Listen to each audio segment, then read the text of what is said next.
Graduation का दिन। Prom queen ने मुझे 40 लाख दिए और मुझे 3 साल के लिए अपना कॉन्ट्रैक्ट हस्बैंड बनने के लिए कहा। लेकिन 3 साल का समय हमारे समझौते को भुला देने के लिए काफी था। आज नींद और जागने के बीच की स्थिति में मैं रेंगते हुए उसके बिस्तर पर चला गया।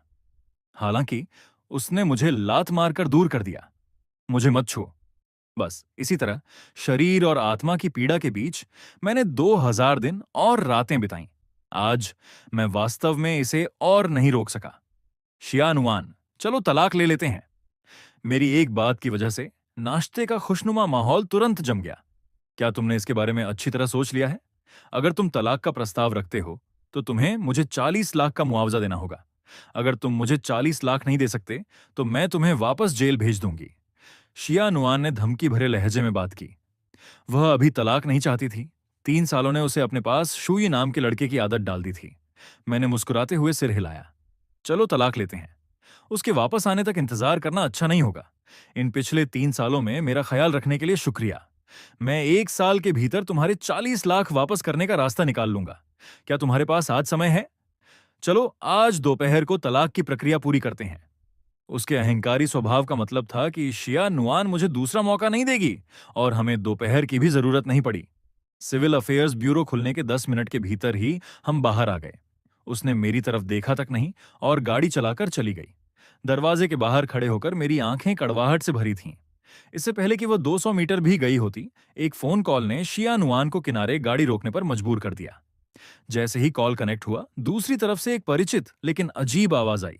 शिया नुआन, कल रात उसने फोन क्यों उठाया था? मैं वास्तव में बहुत खुश था और तुम्हें बताना चाहता था कि मैं तुरंत देश लौट रहा हूं। लेकिन जब मैंने बोलना खत्म किया तो वह वास्तव में वही था जिसने मुझे बताया कि उसे पता है। मुझे मत बताना कि तुम दोनों पहले से ही। डूजी थिंग, कृपया अपने दिमाग की गंदगी को दूर रखें। मेरा फोन कल रात पहली मंजिल पर रह गया था। क्या कुछ और है? मैं व्यस्त हूं। कॉल के बैकग्राउंड में दूसरी महिलाओं की आवाजें सुनकर शिया नुआन ने तुरंत फोन काट दिया। उसे अचानक लगा कि उसका सिर पहले किसी दरवाजे में दब गया होगा। वह ऐसे चरित्रहीन व्यक्ति को कैसे पसंद कर सकती थी? तलाक और डूजी तेंग से घिन आने के बीच शिया नुआन में काम पर जाने की हिम्मत नहीं बची थी। वाइस प्रेसिडेंट वैन, जो बिना किसी कारण के कभी अनुपस्थित नहीं रही थीं, चमत्कारिक रूप से काम छोड़कर वैन परिवार के घर वापस आ गईं। शिया नुआन ने सीधे बेडरूम का दरवाजा धकेला। चैन नुआन्नू, जो अभी तक बिस्तर से नहीं उठी थीं, ने अपनी कीमती बेटी को देखने के लिए सिर घुमाया और खुद को कसकर गले लगा हुआ पाया। मां, मैंने शुई से तलाक ले लिया है। वैन हाउस में सुबह 11 बजे शिया नुआन को सोफे पर बैठकर अपने माता पिता के सवालों का सामना करना पड़ा। ओल्ड वैन एक ऐसे व्यक्ति थे जो अपने बच्चे को बहुत लाड प्यार करते थे, लेकिन आज उन्होंने अपनी बेटी का बचाव नहीं किया और अपनी लाडली को डांट खाने दी। शियानुआन, तुम सच में नहीं जानती कि तुम्हारे लिए क्या अच्छा है। मैं यह भी नहीं कहूंगा कि तुम हमेशा शू यी को कैसे परेशान करती थी, लेकिन तुम उससे तलाक कैसे ले सकती हो? इन सालों में तुम्हारा काम बहुत आसानी से चला है। तुम्हें क्या लगता है कि पर्दे के पीछे तुम्हारी मदद कौन कर रहा था? इनमें से कौन सा काम शू यी ने तुम्हारे लिए आधी रात को नहीं किया? उसने घर पर तुम्हारी हर जरूरत का ख्याल रखा। शू यी की प्रतिभा बर्बाद हो गई है। वह रोज तुम्हारे लिए नाश्ता और रात का खाना बनाता था, तुम्हारे नहाने का पानी निकालता था और यहां तक कि तुम्हारे अंतःवस्त्र भी धोता था। मुझे नहीं पता कि पिछली बार किसने मुझसे कहा था कि घर में एक मर्द का होना वाकई बहुत अच्छा है। अब तुम मुझे बता रही हो कि तुम्हारा तलाक हो गया है। शू यी की किस्मत ही खराब रही होगी कि उसका सामना तुम्हारे जैसी लड़की से हुआ। डांट पड़ने से शिया नुआन को बुरा लगा। उसने पलटकर बहस करने के लिए अपना सीना तान लिया। क्या मैं आपकी बेटी हूं या शू यी? मैं आपको बता रही हूं, शू यी ही था जिसने तलाक का प्रस्ताव रखा था। आपकी बेटी को छोड़ दिया गया है। यह सुनकर पास में खड़े ओल्ड वैन आपा खो बैठे। वह चिल्लाए और अपना फोन निकाला। उस लड़के से सवाल करना चाहते थे, उनकी बेटी वेंशु क्या उस लड़के के लिए काफी अच्छी नहीं थी? दुर्भाग्य से कॉल लगने से पहले ही चेन नुआन्नू गुस्से में चिल्लाई, क्या अभी भी तुम्हारी हिम्मत है कि फोन करके शूये से पूछो? क्या तुम्हें डर नहीं लगता कि शूये ये कह देगा कि शिया नुआन के दिल में कोई और आदमी है? क्या वह डू परिवार के उस छोटे लड़के के वापस आने का इंतजार नहीं कर रही है? क्या तुम्हें लगता है कि मुझे नहीं पता या शूयी को नहीं पता? शिया नुआन, मैं तुम्हें बता रही हूं, अगर तुमने उस डू परिवार के लड़के के साथ रहने की हिम्मत की तो मैं तुम्हारे हाथों के सारे शेयर वापस ले लूंगी। फिर हम देखेंगे कि क्या वह डू परिवार का लड़का तुम्हें लात मारकर भगाता है या नहीं। शेयर मेरे पिताजी के हैं। तुम अपने पिताजी से पूछो कि क्या वह तुम्हें उन्हें देने की हिम्मत करते हैं। ओल्ड वैन, क्या तुम मिलिट्री बॉक्सिंग की प्रैक्टिस करना चाहते हो। चेन नुआननू ने वैन शू को घूर कर देखा। इस बार वह अपनी पत्नी के साथ खड़े रहे। फिर उन्होंने माथा सिकोड़ा और शिया नुआन से धीरे से बात की। मेरा मतलब भी वही है जो तुम्हारी माँ का है। मैं डूजी तेंग के साथ तुम्हारे रहने के लिए सहमत नहीं हूं। शिया नुआन ने सिर उठाया। उसकी आंखों में अपने माता पिता के प्रति गुस्सा था। उसने अपने दांत पीसे और बड़बड़ाई, अब शूयी ही है जो तुम्हारी बेटी को और नहीं चाहता। ऐसा नहीं है कि मैं शूयी को नहीं चाहती। कल रात डूजी थेंग ने मुझे फोन करके कहा कि वह वापस आ रहा है और लौटते ही मुझसे शादी करेगा। शूयी ने फोन उठाया। आज सुबह उसने तलाक का प्रस्ताव रख दिया। मुझे दोष देने से क्या फायदा। अगर शूयी इतना ही अच्छा है तो उसे जाकर ढूंढो। शिया नुआन के विरोध का चेन नुआन्नू पर कोई असर नहीं पड़ा। उन्होंने अपनी बेटी को मजाक उड़ाने वाली नजरों से देखा। तुम्हें लगता है कि मैं तुम्हारी मां होने के नाते तुम्हारी छोटी छोटी चालों को नहीं देख सकती। डूजी तेंग वापस आ रहा है ना। कल से मैं तुम्हारा घर आधी कीमत पर बेच दूंगी। चूंकि तुम्हारा तलाक हो गया है, इसलिए घर वापस रहने आ जाओ। अगर तुम रात 9 बजे के बाद वापस आने की हिम्मत करोगी तो मैं तुम्हारी टांगें तोड़ दूंगी। तुम भविष्य में जिसके साथ चाहो डेट कर सकती हो, बस डू के साथ नहीं। मैं आज अपनी बात यहीं छोड़ रही हूं। तुम कहीं नहीं जा रही हो। मैं अभी शू ये को ढूंढने जा रही हूं और उससे बिल्कुल पूछूंगी कि वह तलाक क्यों चाहता था। शियानुआन, तुम बस यही उम्मीद करो कि शू ये मुझे सच न बताए। बोलने के बाद चेन नुआनू खड़ी हो गई और ओल्ड वैन को धमकी भरी नजर से देखा। अगर उन्होंने शिया नुआन को दरवाजे से बाहर जाने दिया तो वह किसी अच्छे दिन की उम्मीद न रखें। सैन्य पृष्ठभूमि से आने के कारण चेन नुआनू कभी भी घुमा फिराकर बात नहीं करती थीं। वह शिया नुआन को समझाने के लिए नरम शब्दों का इस्तेमाल नहीं करेंगी क्योंकि ओल्ड वैन वह भूमिका निभाते थे। अगर वह सख्त नहीं होती तो कोई भी इस लड़की को नियंत्रित नहीं कर पाता। चेन नुआनू वापस कमरे में गईं, प्रॉपर्टी के कागजात निकाले और शिया नुआन को घूर कर देखा। अगर तुम नहीं चाहती कि तुम्हारे दूसरे चाचा तुम्हें पकड़ने के लिए सेना भेजें तो ईमानदारी से घर पर रहो। मैं आज घर बेचने जा रही हूं और फिर शूई को ढूंढूंगी। जाओ, ढूंढ लो। मुझे यकीन है कि मुझे कचरे के ढेर से उठाया गया होगा। जाओ, अपने बेटे शूई को ढूंढो। चेन नुआन्नू ने शिया नुआन को अनसुना कर दिया और सामने के दरवाजे से बाहर निकल गईं। इस समय मैं यह न जानते हुए कि कहां जाना है, सड़क पर भटक रहा था। अचानक मेरे पुराने फोन की घंटी बजी। स्क्रीन पर सासू मां, ये 3 शब्द देखकर मेरे माथे से तुरंत पसीना बहने लगा। मैंने कांपते हुए जवाब दिया, हेलो तुम छोटे बदमाश। क्या यह बुढ़िया तुम्हें बहुत ज्यादा छूट दे रही है। एक बार फिर हेलो बोलकर देखो। मैं अभी सेना को फोन करूंगी और तुम्हें उड़वा दूंगी, तुम छोटे कमीने। मां, मुझसे गलती हो गई। ये हुई ना बात। दोपहर हो गई है और तुमने खाना नहीं खाया है ना। मैं पीपल्स किचन में तुम्हारा इंतजार कर रही हूं। मैं शिया नुआन के साथ तुम्हारे तलाक के बारे में पूछना चाहती हूं। मैं तुम्हें सिर्फ 10 मिनट दे रही हूं। अगर तुमने आने की हिम्मत नहीं की, मुझे पता है, मुझे पता है। अगर मैंने आने की हिम्मत नहीं की तो आप मुझे पकड़ने के लिए सेना भेज देंगी। 10 मिनट। मैं मरते दम तक वहां पहुंच जाऊंगा। गर्मियों की सुबह बहुत गर्म थी। टैक्सी न मिल पाने के कारण मैं पूरे रास्ते दौड़ता रहा। जब मैं प्राइवेट रूम में दाखिल हुआ तो मेरी सासू मां अपना फोन निकाल रही थी। ऐसा लग रहा था जैसे वह नंबर मिलाने वाली हों। चैन नुआननू ने मुझे हाँफते हुए देखा और थोड़ा सिर हिलाया। बुरा नहीं है। तलाक के बाद भी तुम अभी भी मुझे, अपनी सासू मां को, एक महत्वपूर्ण व्यक्ति मानते हो। मुझे बताओ, तुमने शिया नुआन को तलाक क्यों दिया। जवाब देने से पहले सोच लेना, वरना मैं सच में तुम्हें पीट पीट कर मार डालूंगी।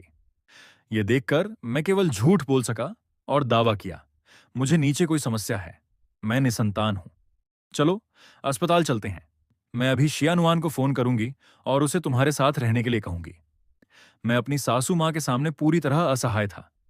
मैं निश्चित रूप से अस्पताल नहीं जा सकता था। अगर उन्हें पता चला कि मैंने झूठ बोला है तो मैं सच में मारा जाऊंगा। मैंने आह भरी, कुर्सी पर बैठ गया और धीमी आवाज में कहा, शिया नुआन के साथ मेरी शादी सिर्फ एक सौदा थी। उस समय मैं मुसीबत में था। मेरी मां को सर्जरी की फीस के लिए 4 लाख की जरूरत थी। मेरे पास शिया नुआन से मुझे बचाने की भीख मांगने के अलावा कोई चारा नहीं था।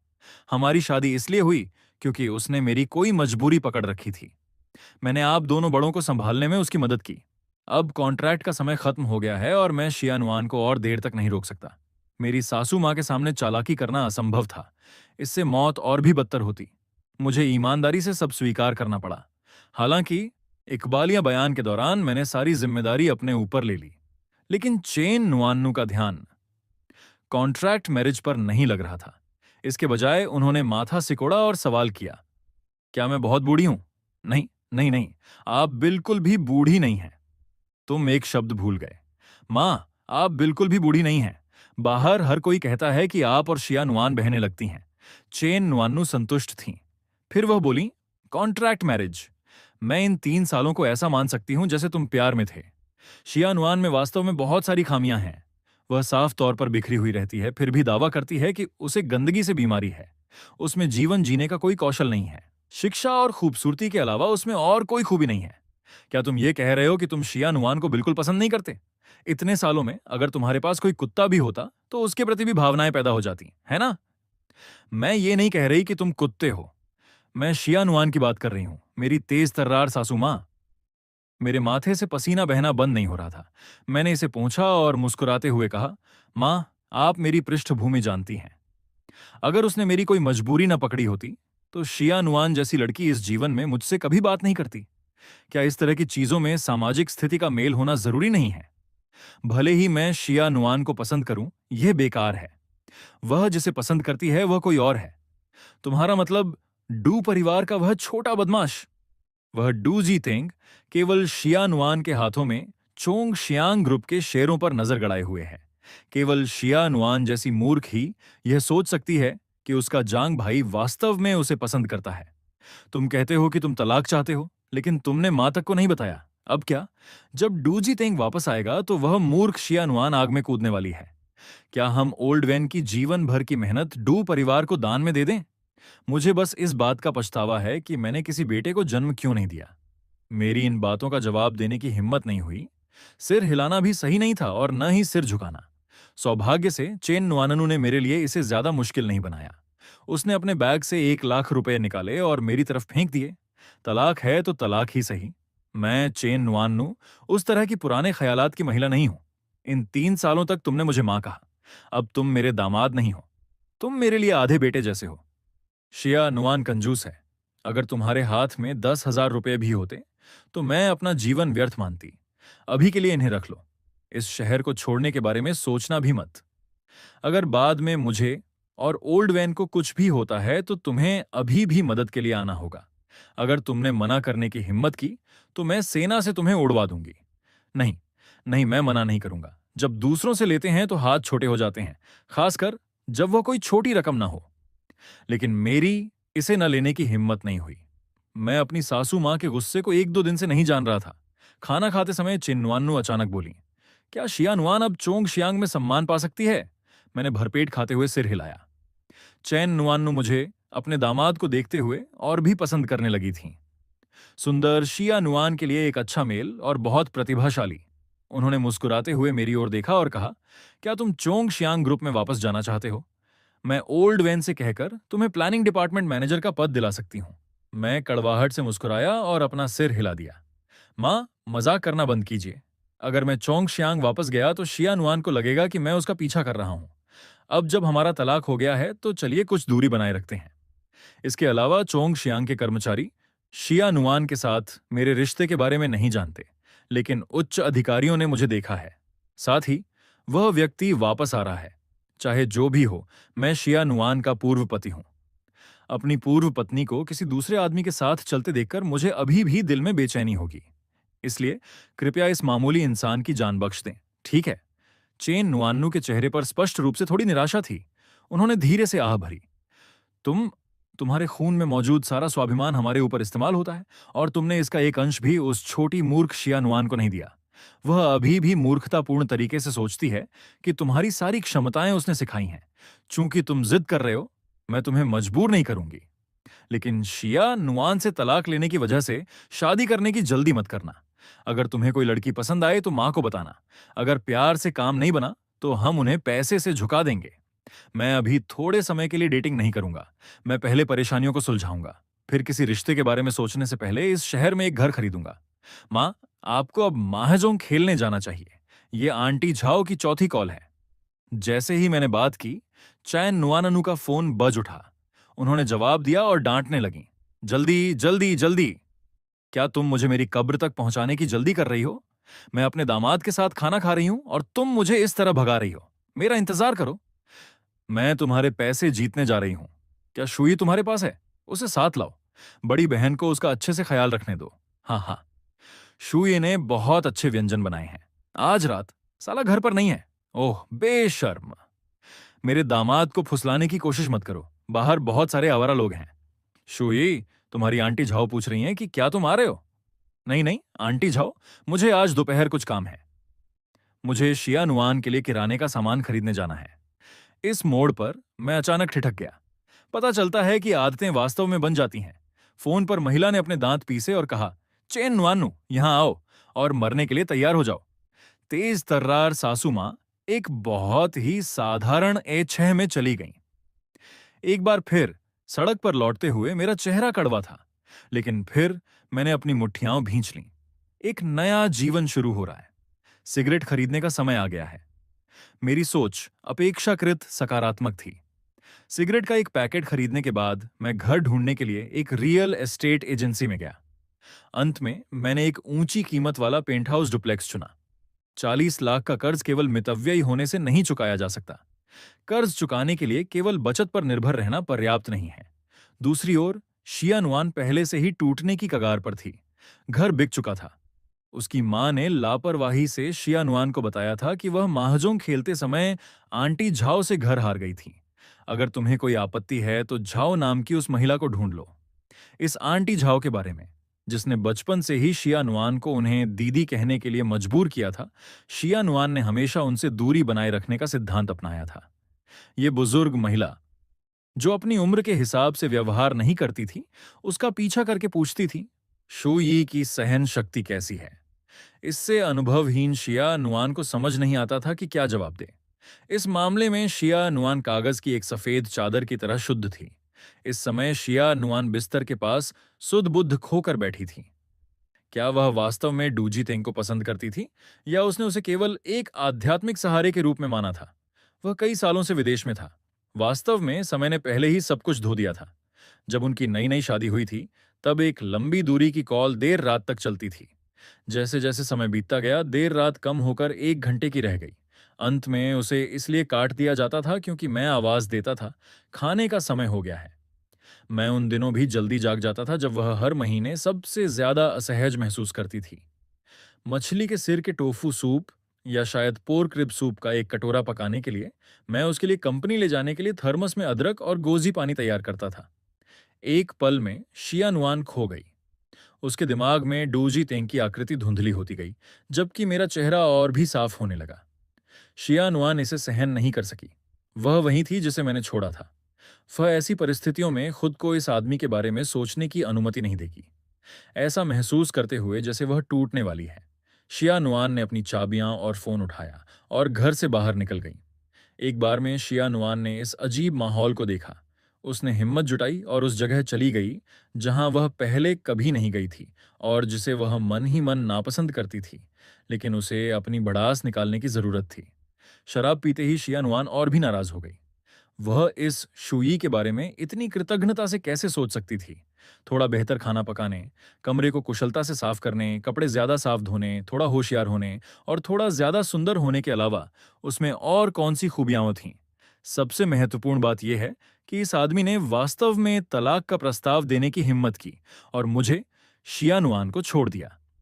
पहले से ही नशे में धुत शियानुआन ने इस बात पर ध्यान नहीं दिया कि डूजी तेंग उसके दिमाग में कहीं नहीं था। शराब लोगों को मदहोश नहीं करती, लोग खुद को मदहोश कर लेते हैं। हेलो सुंदर, क्या आप मुझे अपने लिए ड्रिंक खरीदने का मौका दे सकती हैं? शिया नुआन को याद नहीं आ रहा था कि कितने लोग उसके पास उसे लुभाने आए थे। वह बस अकेले शांति से पीना चाहती थी। वह लगभग 41 साल के इस आदमी की ओर मुड़ी जिसने ब्रांडेड कपड़े पहने थे और माथा सिकोड़ लिया। मेरा वार्षिक वेतन 6 अंकों में है। मेरे पास 10 लाख से ज्यादा की घड़ी है। मेरे घर में डिप्टी ब्यूरो स्तर के रिश्तेदार हैं। क्या मुझे आपके साथ ड्रिंक पीनी चाहिए? अधेड़ उम्र का आदमी मुस्कुराया, मुड़ा और चला गया। उसके लहजे से वह महसूस कर सकता था कि यह महिला उससे पूछ नहीं रही थी, बल्कि उसे बता रही थी कि जो कुछ भी उसने बताया वह उसके पास पहले से ही था। जब शिया नुआन उठकर जाने ही वाली थी तभी एक और युवक उसे लुभाने के लिए पास आया। मुझे थोड़ा सम्मान दो, मेरे दोस्त वहां से सब देख रहे हैं, इधर आओ और ड्रिंक पियो। अकेले रहना बहुत अकेलापन भरा है। हे बहन, ये पैर बहुत सुंदर हैं। अगर तुम्हारा भाई उन्हें छुए तो तुम्हें कोई आपत्ति नहीं होगी, है ना? दफा हो जाओ। शिया नुआन ने अपनी ड्रिंक उस युवक के चेहरे पर फेंक दी। अधेड़ उम्र का आदमी जो दूर जाने ही वाला था वापस मुड़ा और पास ही बैठ गया। ऐसा लग रहा था जैसे वह नायक द्वारा सुंदरी को बचाने के अवसर का इंतजार कर रहा हो। युवक ने पूरी तरह से अपना मान खो दिया था, दिखावा करना बंद कर दिया और अपने दांत पीसते हुए गाली दी, कुतिया, और जोर दिखाने के लिए अपना हाथ उठाया। लेकिन उसका हाथ नहीं गिरा, उसकी कलाई पकड़ ली गई थी। युवक के बगल में एक मोटा लड़का दिखाई दिया। शेन झिजिंग, अगर तुम यहां जोर दिखाओगे तो क्या तुम बाहर ले जाए जाना चाहते हो? हर कोई ऐसा नहीं होता जिसे तुम छू सको, समझे? दूर से शेन झिजिंग के दोस्तों ने भी असामान्य स्थिति देखी और उठकर इधर आ गए, लेकिन मोटे लड़के ने देखा तक नहीं। उसने शेन झिजिंग का हाथ पकड़ा और उसे एक तरफ फेंक दिया। फिर शिया नुआन की ओर देखकर धीरे से और गर्मजोशी से मुस्कुराया। भाभी, आप यहां अकेले क्यों आए? इस समय नशे में धुत शिया नुआन ने भ्रमित आंखों से मोटे लड़के को देखा, अपना सिर झुकाया और उत्सुकता से पूछा, शूई का भाई, धर्म भाई, मेरा उपनाम सुन है, बस मुझे फू बाओ कहें। ये बार मेरे चाचा बहन और अन्य लोगों द्वारा खोला गया है। यहां सुरक्षित रहें भाभी। आप यहां गाड़ी चलाकर आएं। इतनी देर रात यह सुरक्षित नहीं है। अगर ये कमीने कोई गंदी हरकत करते तो अच्छा नहीं होता। मैंने अभी भाई को फोन किया है, वह जल्द ही पहुंचने वाले होंगे। शूये आ रहा था। शिया नुआन नहीं जानती थी कि वह क्यों घबरा गई। वह कांपते हुए बार से बाहर निकलने की कोशिश करने लगी। ऐसा क्यों था कि जितना वह इस आदमी को नहीं देखना चाहती थी, उतना ही वह उसे संबंध नहीं तोड़ पा रही थी। शिया नुआन जाना चाहती थी और शेन जिजिंग के लोग निश्चित रूप से सहमत नहीं हुए, चिल्लाते हुए कि उन्हें स्पष्टीकरण चाहिए। सुन, फू बाओ ने माथा सिकोड़ा, एक कुर्सी उठाई, उपद्रवियों की ओर इशारा किया और गाली दी। क्या तुम में से कोई भी अपनी किस्मत आजमाना नहीं चाहता? क्या तुम्हें सच में लगता है कि मेरी तुम्हें हटाने की हिम्मत नहीं होगी? ऊपर जाओ और उन्हें खेलना बंद करने के लिए कहो। कोई यहां परेशानी खड़ी कर रहा है। मेरी भाभी के चाचा प्रांतीय सार्वजनिक सुरक्षा विभाग से हैं। यहां परेशानी पैदा करने के बारे में सोचना भी मत। हर कोई जानता था कि वे किसी मुसीबत में फंस गए हैं और थोड़ा डर महसूस करते हुए वे उदास होकर चले गए। दूर बैठा अधेड़ उम्र का आदमी ये देखकर कि सुंदरी को बचाने का कोई अवसर नहीं है, थोड़ा निराश हुआ, लेकिन वह जाने की जल्दी में नहीं था। वह देखना चाहता था कि इस लिली का आदमी कौन है। जैसे ही शिया नुआन लड़खड़ा रही थी और बार से बाहर निकलने वाली थी, वह सीधे अंदर आते हुए किसी से टकरा गई। Princess carry. मैंने शिया नुआन को अपनी बाहों में उठा लिया। सुन फूबाओ मुस्कुराते हुए मुड़ा और बार से बाहर चला गया। देखने वाले भी समझ गए उसका आदमी आ गया था। तुमने शराब पी और फिर भी गाड़ी चलाई। अगर फूबाओ ने तुम्हें नहीं देखा होता तो क्या तुम बस गाड़ी चलाकर वापस चली जाती और इस तरह की जगह पर आना? अगर आज फूबाओ यहां नहीं होता तो क्या तुमने परिणामों के बारे में सोचा है? चेहरा होने का क्या फायदा? शिया नुआन ने मेरी बाहों में प्रिंसेस कैरी की मुद्रा में रहते हुए अपने हाथों से अपना चेहरा ढक लिया। वह नहीं चाहती थी कि मैं उसकी हालत देखूं। मैं उसे और ज्यादा डांटने के लिए बहुत आलसी था और जाने के लिए मुड़ा। हालांकि जैसे ही हमने बार के दरवाजे से बाहर कदम रखा, हवा शिया नुआन को लगी और उसने मुझ पर उल्टी कर दी। इस समय मैं लगभग टूटने वाला था। मैंने अपने दांत पीसे और चिल्लाया, मुझे वास्तव में तुम्हें अभी मां के पास ले जाना चाहिए और उन्हें बताना चाहिए कि हमारा अभी तलाक हुआ है और तुम यहां आकर नशे में धुत हो रही हो। मुझे कार की चाबियां दो। शिया नुआन ने मुझे धुंधला देखा और संघर्ष करते हुए चिल्लाई, वह मेरी मां है, तुम्हारी मां नहीं। फिर मैं तुम्हें तुम्हारी मां के घर भेज दूंगा। मेरे पास घर की चाबियां नहीं है। शिया नुआन, क्या तुम घर जाने की योजना नहीं बना रही थी? मुझे सच में गुस्सा आ रहा था। शिया नुआन मेरी बाहों में एक बच्चे की तरह छिप गई जिसने कोई गलती की हो। कुछ ही समय बाद मैंने सुबकने की आवाज सुनी, शुये, अब मेरा कोई घर नहीं है। मेरी मां ने मेरा घर बेच दिया। कोई चारा न होने के कारण मैं उसे केवल उसी घर में ले जा सका जिसे मैंने अभी किराए पर लिया था। पूरी रात सोफे पर सोने के बाद जागने पर मुझे पूरे शरीर में दर्द महसूस हुआ और उससे भी बुरा तब लगा जब मेरे अनछुए बिस्तर पर कब्जा कर लिया गया था। मेरी नींद फोन से खुली। भोर होने से पहले शिया नुआन का फोन लगातार बज रहा था। धुंधली हालत में उसे उठाकर जवाब दिया। दूसरी तरफ से तुरंत चेन नुआन्नू की शेर जैसी दहाड़ और एक दोस्ताना अभिवादन आया। तुम छोटी लड़की जब वापस आओगी तो मैं निश्चित रूप से तुम्हारी खाल उधेड़ दूंगी। मैंने अभी कहा था कि नहीं, देर रात बाहर नहीं रुकना, और तुमने पहले ही दिन ऐसा करने की हिम्मत की। चेन नुआन्नू की दहाड़ खत्म होने के बाद मैंने धीरे से कहा, मां, मैं शू यी हूं, शिया नुआन मेरे साथ है। फोन तुरंत काट दिया गया। मैंने भ्रमित होकर अपने हाथ में पकड़े फोन को देखा। उसी क्षण एक टेक्स्ट मैसेज आया, ओल्ड वैन और मैं यात्रा पर जा रहे हैं। शिया नुआन को अपने पास ही रहने दो, मुझे भी सुकून महसूस हो रहा है। अगर उसने मुझे फोन करने की हिम्मत की तो मैं उसे मिलिट्री बॉक्सिंग का स्वाद चखा दूंगी। मैंने भ्रम में फोन की ओर देखा। मेरी सासू मां को शिया नुआन की बिल्कुल भी चिंता नहीं है। खैर, ऐसा लगता है कि चिंता की कोई बात नहीं है। हम 3 साल तक साथ रहे। जब मैं उलझन में था, शिया नुआन चुपचाप मेरे पीछे आ गई। मेरा फोन चेक कर रहे हो? जब हमारा तलाक नहीं हुआ था तब तो मैंने तुम्हें मेरा फोन चेक करते नहीं देखा। जब मैं डूजी तेंग को कॉल कर रही थी तब भी तुमने नहीं पूछा। तलाक के बाद मेरा फोन क्यों चेक कर रहे हो? क्या तुम चाहते हो कि मैं तुम्हारी मदद करूं? मैं शिया नुआन की तरफ मुड़ा, जिसने अभी तक अपना चेहरा भी नहीं धोया था। मैंने अपनी आंखें बंद की और एक गहरी सांस ली। शिया नुआन, अगर तुमने फिर से शराब पीने की हिम्मत की तो मैं निश्चित रूप से मां को बता दूंगा। मुझे भूख लगी है। शिया नुआन ने जानबूझकर शराब पीने के विषय को टाल दिया। उसने अपना फोन लिया और मेरे सामने ब्लैकलिस्ट खोली। वहां डूजी तेंग का नंबर था। उसने फोन सोफे पर फेंक दिया और हाथ मुंह धोने के लिए बाथरूम की तरफ फुदकते हुए चली गई। शिया नुआन की पीठ को देखते हुए मेरी भावना बहुत अजीब थी। तलाक हुए 1 दिन भी नहीं हुआ और हम फिर से साथ रह रहे हैं। बाथरूम से गाने की आवाजें सुनकर मैं खड़ा हुआ और रसोई की ओर चल दिया। नाश्ता बनाते समय मैंने अपनी सासू मां की बातें उसे बता दी। मां और ओल्ड वैन यात्रा पर गए हैं। उन्होंने कहा कि वे घर की चाबियां साथ ले गए हैं। मां ने तुमसे मेरे साथ रहने को कहा है। मुझे कोई आपत्ति नहीं है। ऐसा नहीं है कि हम पहले साथ नहीं रहे हैं। शूई, जल्दी करो, मुझे आज काम पर जाना है। इन बेशर्म शब्दों को सुनकर मेरा मन हुआ कि कढ़ाई लेकर बाथरूम जाऊं और शिया नुआन से अपनी जान की लड़ाई लड़ूं। ये किस तरह की स्थिति है? शादी खत्म हो चुकी है, कॉन्ट्रैक्ट टूट चुका है, मेरी पीठ पर 40 लाख का कर्ज है, और फिर भी हम फिर से साथ रह रहे हैं। मेरे अंतर मन ने मुझे विरोध करने के लिए कहा। मैंने एक गहरी सांस ली। जल्दी से हाथ मुंह धो लो, मुझे भी तैयार होकर बाहर निकलना है। आज मेरी नई नौकरी के लिए इंटरव्यू है। जैसे ही मैंने बात की, शिया नुआन ने बाथरूम से अपना आधा सिर बाहर निकाला। शुई, क्या तुमने कल रात वापस आने पर मेरे कपड़े धोए थे? क्यों ना तुम काम करना छोड़ दो और बस मेरे नैनी बन जाओ। नहीं, अपनी पूर्व पत्नी और उसके पुराने प्रेमी को प्यार मोहब्बत करते हुए देखना। भले ही हमारी शादी एक कॉन्ट्रैक्ट थी, फिर भी एक आदमी के नाते मुझे कुछ सम्मान चाहिए, है ना? पुराना प्रेमी? तुम्हारा मतलब डूजी तेंग? शुई, तुम जल रहे हो, है ना? शुई, क्या तुम मुझे पसंद करते हो? मैं कुछ नहीं बोला। शिया नुआन दबाव बनाती रही। बेबस होकर मैं रसोई से नाश्ता बाहर ले आया। शुई, जब तक तुम यह कहोगे कि तुम जल रहे हो, मैं डूजी तेंग को नहीं चुनूंगी। मैं जल रहा हूं, लेकिन अब तुम्हें नाश्ता करने की जरूरत है, समझी? साथ ही मेरे लिए एक बहुत ही दुर्भाग्यपूर्ण बात यह है कि मुझे फिर से तुम्हारे जीवन का ख्याल रखना शुरू करना होगा। वह तुम्हारा सम्मान है, शुई। तुम्हें नहीं पता, कल रात बार में इतने सारे लोगों ने मुझे खाने के लिए अप्रोच किया। हम दोनों ने एक बात पर ध्यान नहीं दिया। तलाक के बाद हमारे बातचीत करने का तरीका बदल गया था। अब मैं शिया नुआन के अधीन नहीं था और शिया नुआन अब मेरे साथ नैनी जैसा व्यवहार नहीं कर रही थी। वो बार वाली घटना के बारे में मेरे सवाल पूछने से डर रही थी, और साथ ही ये सुनकर कि मैं जल रहा हूं, उसका मूड बहुत अच्छा था। उसकी उदासी दूर हो गई थी और उसने यहां रहने का विरोध नहीं किया।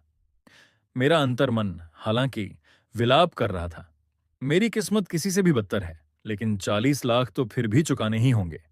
नाश्ते के दौरान मुझे ग्लोरी ग्रुप से जवाब मिला कि उनके पास आज इंटरव्यू के लिए समय है। उसके बाद मैं झूमते हुए ग्लोरी ग्रुप के मुख्यालय तक पहुंचा। जैसे ही मैं नई चुनौती का सामना करने के लिए आगे बढ़ने वाला था, एक बड़ी लाल रैप्टर गाड़ी मेरी नाक के पास से तेजी से गुजरी। डर के मारे मेरा आत्मविश्वास तुरंत गायब हो गया। जब मैं होश में आया तो रैप्टर दूर जाकर रुक चुकी थी। एक महिला बाहर निकली। काली बॉडीकॉन स्कर्ट, 7 या 8 सेंटीमीटर ऊंची एड़ी के जूते।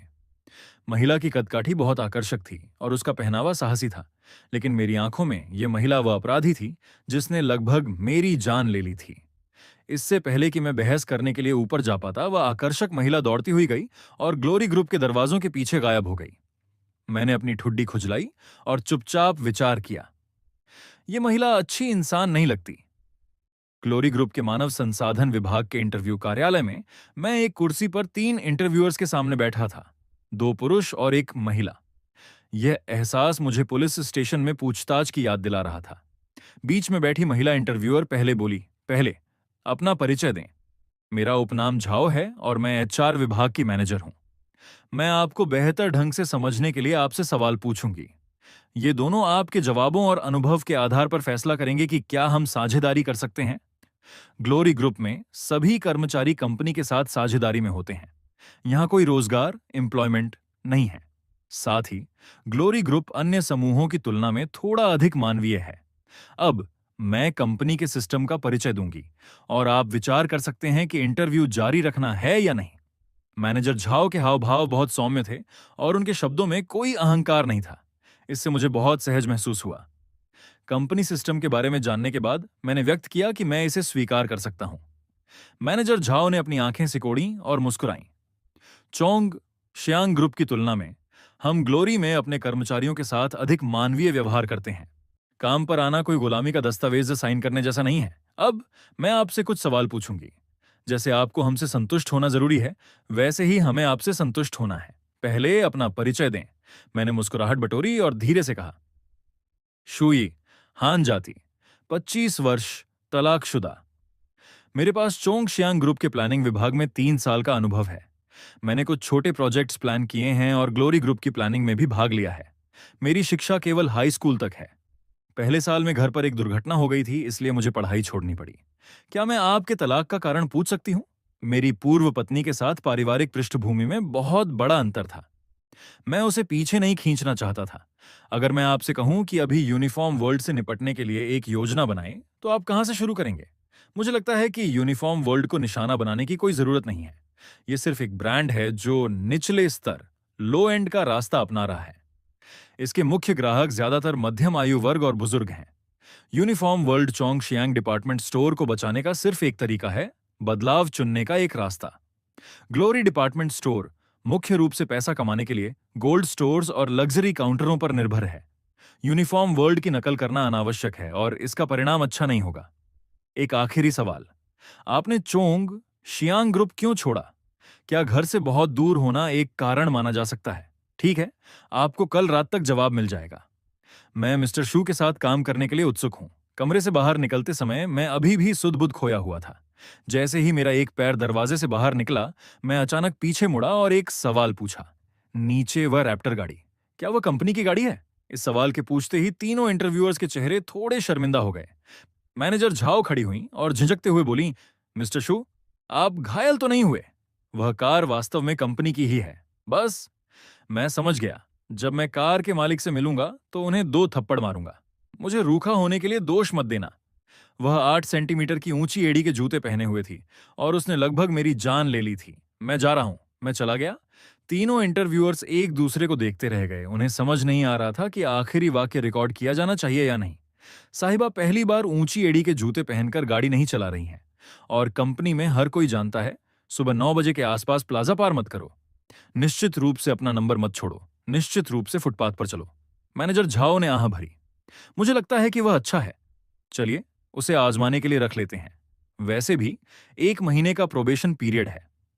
कॉन्ट्रैक्ट में लिखा होगा कि उसे 1 महीने के भीतर बिना किसी कारण के निकाला जा सकता है। जहां तक उसके लगभग टकरा जाने की बात है, तो इसे हमारी साहिबा की ओर से स्वागत उपहार समझें। आखिरकार हम सभी ने इसका अनुभव किया है। ये ग्लोरी ग्रुप में एक परंपरा बन गई है। लिफ्ट का इंतजार करते हुए मेरे मन में डर बना हुआ था। मुझे आश्चर्य हुआ कि क्या यह तलाक का प्रतिफल है? पहले तलाक, फिर चेन नुआन्नू से डांट, फिर शिया नुआन का वापस आना, आज सुबह कार से लगभग मौत। और इंटरव्यू भी आदर्श नहीं था। लिफ्ट खुली। जैसे ही मैं अजीब ख्यालों के साथ बाहर निकला, मुझे अपने सीने पर कोमलता का एहसास हुआ। इससे पहले कि मैं देख पाता कि सामने क्या है, मेरे पेट पर एक जोरदार मुक्का पड़ा। फिर मेरे कानों में तीखी डांट गूंजी। क्या चलते समय तुम्हारी आंखें नहीं होती? इस महिला का फायदा उठा रहे हो? क्या तुम मरना चाहते हो? शब्द खत्म होने से पहले ही किसी ने मेरे बाल पकड़ लिए और मुझे थप्पड़ मार दिया। अपने बाल फिर से पकड़े जाने पर मैं आग बबूला हो गया। मैंने हाथ बढ़ाया और उस महिला के बाल पकड़ लिए। महिला के मुंह से चीख निकल गई और उसकी ऊंची एड़ी ने मेरे जूते पर जोर से पैर मार दिया। फिर मेरी कराह निकल गई। इस बार मैंने अपने सामने वाले व्यक्ति को साफ देखा। यह वही महिला थी जिसने अभी मुझे लगभग मार ही डाला था। मुझे बताओ तुम किस विभाग में हो? यह महिला तुम्हें अभी नौकरी से निकालने जा रही है, मुझे छोड़ो। बोलते हुए महिला की पकड़ और मजबूत हो गई। खुद को शरीफ न मानते हुए मैंने भी कोई कसर नहीं छोड़ी। मैंने अपने दांत पीसे और चिल्लाया, मैं तुम्हारी कंपनी से नहीं हूं। तुमने नीचे मुझे लगभग टक्कर मार दी थी। मैं बस तुम्हें ढूंढने की जगह तलाश रहा था। इस हंगामे ने देखने वालों को इकट्ठा कर लिया।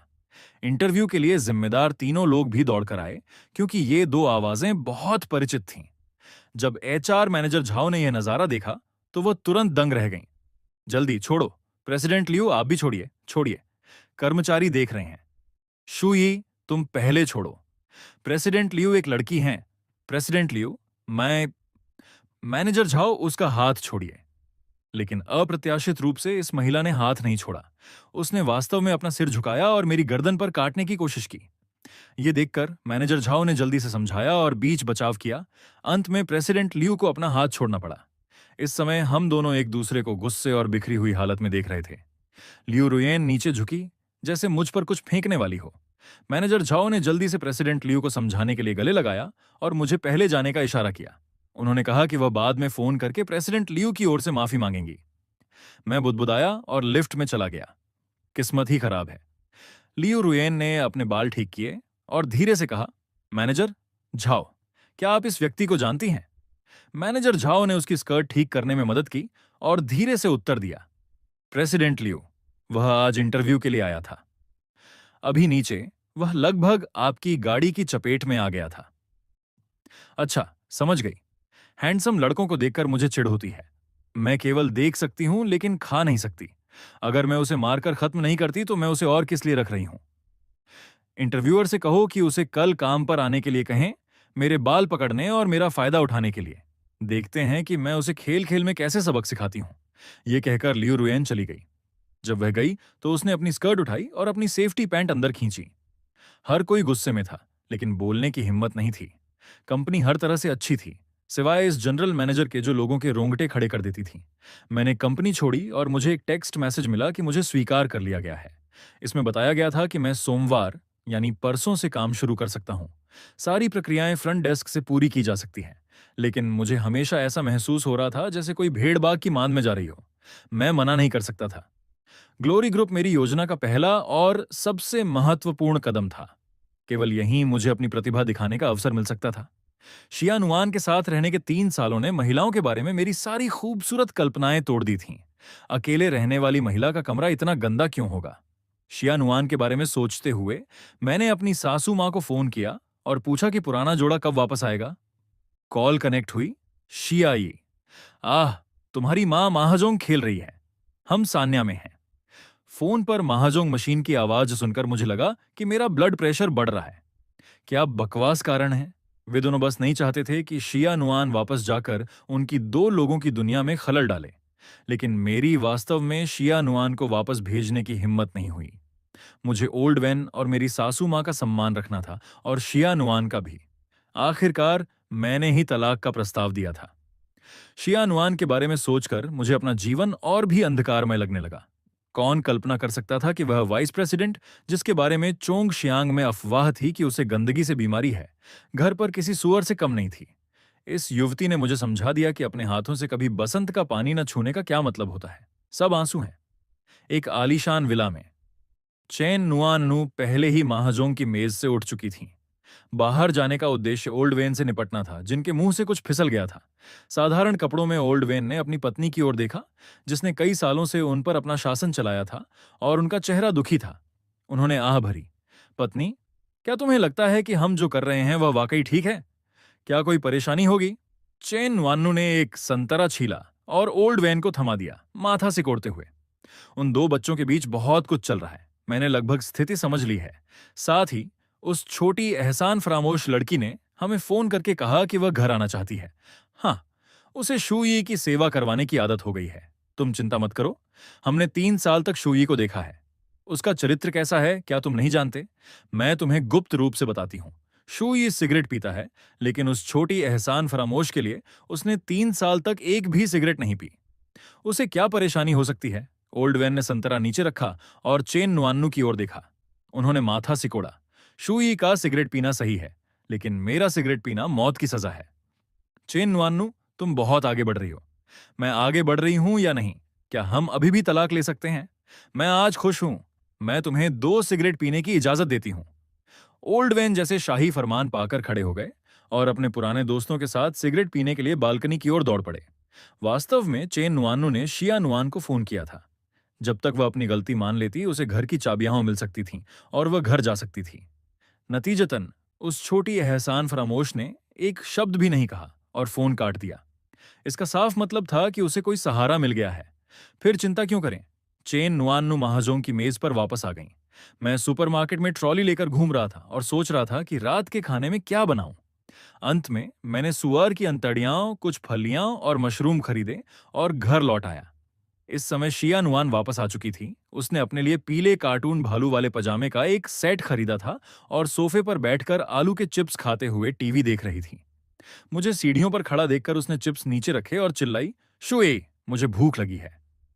मैंने गहरी सांस ली और धीरे से कहा, क्या तुम यहां लंबे समय तक रुकने की योजना बना रही हो? शिया नुआन ने जोर से सिर हिलाया। मैं खाने और किराए के लिए पैसे दे सकती हूँ शुई, मुझे छोड़ दिया गया है।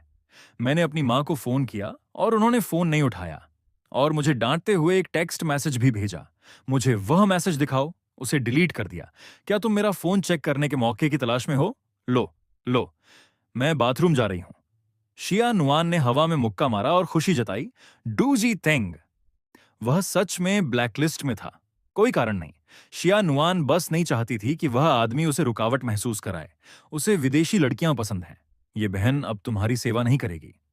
जब मैं सब्जियां धो रहा था, शिया नुआन पीछे हाथ बांधकर चुपके से रसोई में आ गई। उसने सिंक में रखे सामान को उत्सुकता से देखा और धीमी आवाज में कहा, ये सब वही चीजें हैं जो मुझे खाना पसंद है। क्या तुम्हें डर नहीं लगा कि मैं आज वापस नहीं आऊंगी? मैंने सब्जियां धोते हुए सिर तक नहीं घुमाया और शांति से जवाब दिया, क्या तुम्हें रसोई की गंध से नफरत नहीं है? यहां क्यों खड़ी हो? मैं खाने के मामले में नखरेबाज नहीं हूं। अगर तुम नहीं भी आती तब भी मैं यही बनाता। शुई, तुम वाकई बदल गए हो। मर्द चंचल होते हैं। तलाक के कुछ ही दिन हुए और तुम मेरे साथ इतने ठंडे हो गए। मत भूलो, ये बहन अभी भी तुम्हारी लेनदार है। मेरा पैसा वापस करो। और अगर तुम नखरेबाज नहीं हो तो तुमने क्रैब क्यों नहीं खरीदे? केकड़े हमेशा शिया नुआन ही खरीदती थी, खाने के लिए तैयार। शादी के बाद के सालों में हमारा सिर्फ एक बार झगड़ा हुआ था और उसकी वजह यह थी कि शिया नुआन ने केकड़े खरीदे और मुझसे उन्हें पकाने के लिए कहा। मैं ऐसा नहीं कर सका और उन्हें मछली के टैंक में रख दिया। फिर अगले दिन मैंने शिया नुआन को उबलते बर्तन में एक एक करके जिंदा केकड़ों को भाप देते देखा। उस पूरी शाम मेरा चेहरा उतरा रहा। मैंने न रात का खाना बनाया, न बर्तन धोए और न ही रसोई साफ की। शिया नुआन जानती थी कि उसने कुछ गलत कह दिया है। मैंने इसे दिल पर नहीं लिया। मैं मुड़ा और रसोई से बाहर निकल गया। जैसे ही शिया नुआन ने सोचा कि मैं फिर से हमला करने वाला हूं, मैं हाथ में दही का डिब्बा लेकर वापस आया। जाओ सोफे पर बैठो और इसे पियो। यहां मुझे परेशान मत करो। तलाक के बाद से मैं अब शिया नुआन के अधीन नहीं था। मेरे स्वभाव में औरतों को खुश करने का कोई इरादा नहीं था। सब बराबर हैं, भले ही तुम अब लेनदार हो। शिया नुआन वहां से नहीं गई। उसे नहीं पता था कि जब वह कह रही थी कि मैं बदल गया हूं तो वह भी बदल गई थी। शायद उनके बीच का रिश्ता बदल गया था।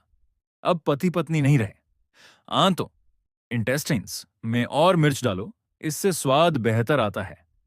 क्या तुम भूल गई कि कैसे रात के 2 बजे तुम दर्द से बिस्तर पर तड़प रही थी? तुमने आधी रात अस्पताल में बिताई थी। ये शादी के दूसरे साल की सर्दियों की बात थी।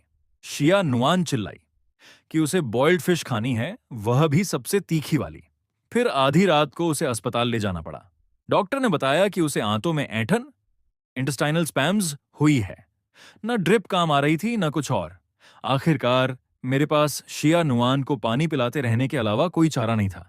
मैं पूरी रात बिस्तर के पास बैठा रहा, जबकि वह रात भर रोती रही। उसकी वजह से दूसरों की नींद खराब हो रही थी, इसलिए मेरा अस्पताल के लोगों से झगड़ा होते होते बचा था। शिया नुआन को भी यह घटना याद थी। पहले उसे लगता था कि यह मेरा कर्तव्य है। अब इसके बारे में सोचकर उसे थोड़ी खुशी महसूस हो रही थी। आखिरकार यह सिर्फ एक कॉन्ट्रैक्ट मैरिज थी। तो फिर कम मिर्च डालना, इसे ज्यादा देर तक पकाना। क्या सूप है? अंडे का सूप? युवती, अगर तुम खाली हो तो क्या नौकर की मदद करोगी और बर्तन चम्मच यहां ले आओगी? ठीक है, शू ये। जब शिया नुआन रसोई से बाहर निकली तो अनजाने में मेरे चेहरे पर एक मुस्कान आ गई। रात के खाने में 3 सब्जियां और एक सूप था। अगर शिया नुआन यहां नहीं होती तो शायद मैं खाना भी नहीं बनाता।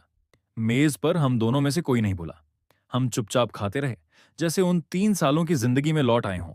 खाने के बाद मैंने बर्तन समेटे और शिया नुआन ने खुद आगे बढ़कर उन्हें धोने में मदद की।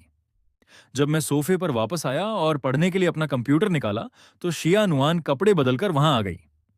शूयी, क्या तुम नीचे टहलने चलना चाहते हो?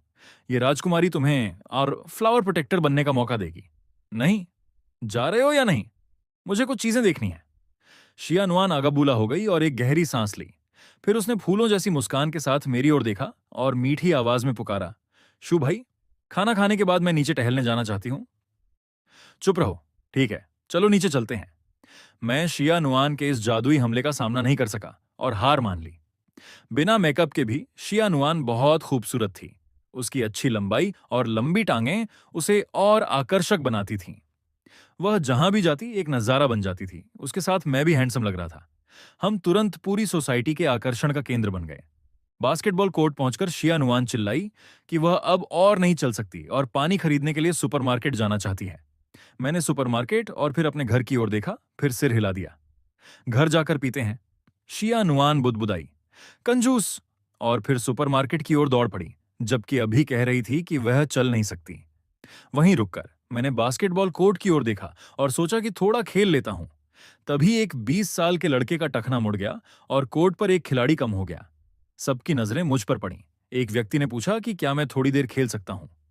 लंबे समय से बास्केटबॉल को नहीं छुआ था, इसलिए मैं थोड़ा अनभ्यस्त था। 2 पास न पकड़ पाने के बाद लोगों ने मुझे हिकारत से देखा। स्वाभिमानी होने के नाते मैं ऐसे हार मानकर नहीं जा सकता था। मैंने अपनी जैकेट उतारी और वापस कोर्ट पर उतरा। बॉल पकड़ने के बाद मैंने हमला करने में जल्दबाजी नहीं की, अपनी लय ढूंढने लगा। जैसे जैसे पसीना बहा मेरी लय बेहतर होती गई। 3 पॉइंटर, स्टील्स, असिस्ट, सिवाय रिबाउंड के मैं अपनी सर्वश्रेष्ठ फॉर्म में पहुंच गया था। जैसे ही मैं थोड़ा आत्मसंतुष्ट महसूस कर रहा था, कोर्ट पर मौजूद लड़कों का अंदाज अचानक बदल गया। उनमें जैसे किसी ने जोश भर दिया हो। उनकी रफ्तार बढ़ गई और वे डंक मारने लगे। मैं हैरान था। तभी मैंने देखा कि घायल लड़का कोर्ट के बाहर एक तक देख रहा था। मैंने मुड़कर देखा तो पाया कि शिया नुआन वापस आ गई थी, एक कुर्सी पर बैठी थी और फोन पर बात कर रही थी। मेरे पति को डोर टू डोर सर्विस की जरूरत नहीं है। वह स्नैक्स नहीं खाते। शिया नुआन मासूम और गंभीर लग रही थी। फोन के दूसरी तरफ से एक मीठी मोहक आवाज आई, अरे बहन, तुम वहां गलत हो। कौन सा मर्द भटकता नहीं है? घर के फूलों की तुलना जंगली फूलों की खुशबू से नहीं की जा सकती। तो फिर वह जंगली फूल नहीं खाते, गंदा है। दूसरी तरफ वाला व्यक्ति चुप हो गया। शायद इस बात से उनके आत्मसम्मान को ठेस पहुंची थी। शिया नुआन ने फोन पर कहा, आंटी, आप बहुत आत्मविश्वासी हैं। मेरे पति को केवल लंबी टांगें पसंद हैं। इत्तेफाक से मेरी लंबाई 1.72 मीटर है। आंटी, आपका क्या हाल है? क्या आप 1.7 मीटर से ऊपर हैं? कॉल कट गई। खेल भी खत्म हो गया। आखिरी हिस्से में मुझे बुरी तरह छकाया गया। फिर कोर्ट पर मौजूद सबकी नजरों के बीच मैं उस सुंदरी के पास गया, पानी की बोतल ली और उसे गटक गया। प्रसिद्ध फूल का एक मालिक है। मैंने उन लड़कों को नजरअंदाज किया। शिया नुआन के हाथ में फोन देखकर पूछा, मुझे ढूंढ रही थी? शिया नुआन मुस्कुराई और सिर हिलाया। हैरेसमेंट कॉल था। तुम्हें कोर्ट पर इतनी बुरी तरह पिटते देख मैं बर्दाश्त नहीं कर सकी, इसलिए समय बिताने के लिए कॉल उठा लिया। कैसा लग रहा है? ऐसा लग रहा है जैसे तुम बूढ़े हो रहे हो और तुम्हारी सहन शक्ति खत्म हो गई है। चूंकि यहां एक वर्ल्ड क्लास सुंदरी है, तो ये किसी उत्तेजक दवा, स्टिमुलेंट से कहीं ज्यादा असरदार है। चलो चलें। जैसे ही मैंने बात खत्म की, पीछे से बॉल ड्रिबल करने की आवाज आई। जिस लड़के ने कई बार डंक मारा था वो मेरे पीछे आया और 1-on-1 के लिए कहा। मैंने मना नहीं किया और नतीजा ये हुआ कि मैं पूरी तरह हार गया। लड़का बहुत खुश था। उसे लगा कि उसे देवी की कृपा मिलेगी, लेकिन उसने पाया कि देवी मुझ पर हंस रही थी। और जब उसने उसकी ओर देखा तो उसकी आंखें पाले जैसी ठंडी थीं। शहर के एक आलीशान अपार्टमेंट में एक महिला गुस्से में आईने के सामने खड़ी थी और अपने दांत पीस रही थी। 1.72 मीटर। तुम्हें गर्व है? ये बहन 1.8 मीटर की है। धिक्कार है, पैमाना सही नहीं है। ये 1.66 कैसे है? मैं जल्दी लेट गया। शारीरिक और मानसिक रूप से थक चुका था और तुरंत सो गया। मास्टर बेडरूम में सो रही शिया नुआन मेरे पुराने फोन के साथ छेड़छाड़ कर रही थी। उसे लगा कि कुछ सही नहीं है। क्या शूई का बाहर कोई चक्कर है? क्या ऐसा हो सकता है कि तलाक से पहले ही उसका किसी से संबंध हो? हालांकि उसने नहीं कहा था कि वह मुझे पसंद करती है, लेकिन तलाक के 2 दिन बाद ही ये सब। शिया नुआन और भी नाराज हो गई। उसने एक नंबर डायल किया, कॉल तुरंत उठा ली गई। मैनेजर ली, इतनी रात को आपको परेशान करने के लिए माफी चाहती हूं। आप अभी सोए तो नहीं हैं? कंपनी की वाइस प्रेसिडेंट का कॉल हो तो कोई कैसे कह सकता है कि वह सो रहा है? शिया नुआन ने मुस्कुराते हुए बात जारी रखी। मैंने सुना है कि आपने कुछ दिन पहले सालाना छुट्टी के लिए आवेदन किया था और उसे खारिज कर दिया गया था। क्या घर पर कुछ बात है? ठीक है, कल शनिवार और रविवार है। आप 2 दिन और छुट्टी ले सकते हैं। क्या इतना काफी है? फिर थोड़ी देर गप्पे मारने के बाद शिया नुआन मुद्दे पर आई। मैनेजर ली, मैंने कंपनी के लोगों से सुना है कि आपके कम्युनिकेशंस विभाग में काम करते हैं। मेरे पास यहाँ एक नंबर है। क्या आप इसे चेक करने में मदद कर सकते हैं? कोई जल्दी नहीं है, बस मुझे बता दीजिएगा जब आपके पास समय हो। बस देख लीजिए कि सिम कार्ड किसके नाम पर है। लगभग आधे घंटे बाद मैनेजर ली का वापस फोन आया। छुट्टी की खातिर उसने अपने पति को आधी रात को कंपनी पहुंचाया था ताकि नंबर के मालिक की जांच की जा सके। दुर्भाग्य से उस फोन नंबर की परमिशन बहुत हाई थी और उसे चेक नहीं किया जा सका। शिया नुआन बेड पर बैठी उस फोन नंबर को देख रही थी और बड़बड़ाई, ये नंबर, ये कोई बहुत हाई लेवल यूजर है। वीकेंड की जिंदगी बहुत सपाट थी। शिया नुआन अपने पुराने व्यक्तित्व में लौट आई थी, खुद को कमरे में बंद करके काम में व्यस्त रहती थी। सोमवार की सुबह शिया नुआन ने जल्दी जल्दी नाश्ता किया और काम पर चली गई। जाने से पहले उसने पूछा कि क्या मुझे छोड़ने की जरूरत है। मैंने सिर हिला दिया। मेरी सासू माँ अपनी इस खूबसूरत बेटी को पूरी तरह भूल गई लगती थी। न कोई कॉल, न कुछ। मुझे थोड़ा अजीब लगा कि न सासू माँ का फोन आया, न उस विदेश वाले आदमी का। क्या शिया नुआन ने वाकई उसे ब्लैकलिस्ट कर दिया है? उसे नहीं पता था कि समुद्र के दूसरी पार एक आदमी अपने बिस्तर पर पड़ा था, जीने की इच्छा खो चुका था। उसे समझ नहीं आ रहा था कि शिया नुआन क्या कर रही है। उसने अपने असिस्टेंट को फोन किया और जवाब मिला कि युवा जोड़ा हनीमून पर गया है। डूजी तिंग गुस्से से लगभग मर ही गया। जब मैं वापस आऊंगा तो सबसे पहले शुई से निपटूंगा। कंपनी पहुंचकर मैं अब समझदार हो गया था। ग्लोरी ग्रुप के सामने वाले प्लाजा को पार करते समय मुझे डर था कि कहीं वह तेज तर्रार महिला मुझे फिर से टक्कर न मार दे। इन 3 सालों में शिया नुआन के साथ रहते हुए मैं अमीर और गरीब के बीच के अंतर को अच्छी तरह जान गया था, और साथ ही मेरे मन में सुंदरियों के प्रति थोड़ा प्रतिरोध भी पैदा हो गया था। बाहर से जो लड़की एकदम सलीकेदार और चमक धमक वाली दिखती है, घर पर उसके शिया नुआन जैसी होने की पूरी संभावना होती है, क्योंकि शिया नुआन कहती थी कि अकेले रहने वाली 90% महिलाएं लगभग वैसी ही होती हैं। इस एक वाक्य ने मेरे मन की सारी खूबसूरती को तोड़ दिया था। खैर, सुरक्षित रूप से ग्लोरी ग्रुप के दरवाजे से अंदर कदम रखते हुए इस बार कंपनी का स्टाफ काम पर आ चुका था। वापस सूट पहनकर मैं और भी हैंडसम लग रहा था। फ्रंट डेस्क पर पहुंचकर मैंने अपना आईडी निकाला और एम्प्लॉयमेंट कॉन्ट्रैक्ट प्राप्त किया। साइन करने के बाद फ्रंट डेस्क पर बैठी युवती ने एक कैंडी निकाली और उसे अनुबंध पर रख दिया और मुस्कुराते हुए बोली, ग्लोरी ग्रुप में आपका स्वागत है। ये कैंडी कंपनी की ओर से एक स्वागत उपहार है जो कल की कड़वाहट को भूल जाने का प्रतीक है। ग्लोरी में काम करना मीठा है। लड़की का चेहरा गोल और प्यारा था। मैं मुस्कुराया और बस जवाब देने ही वाला था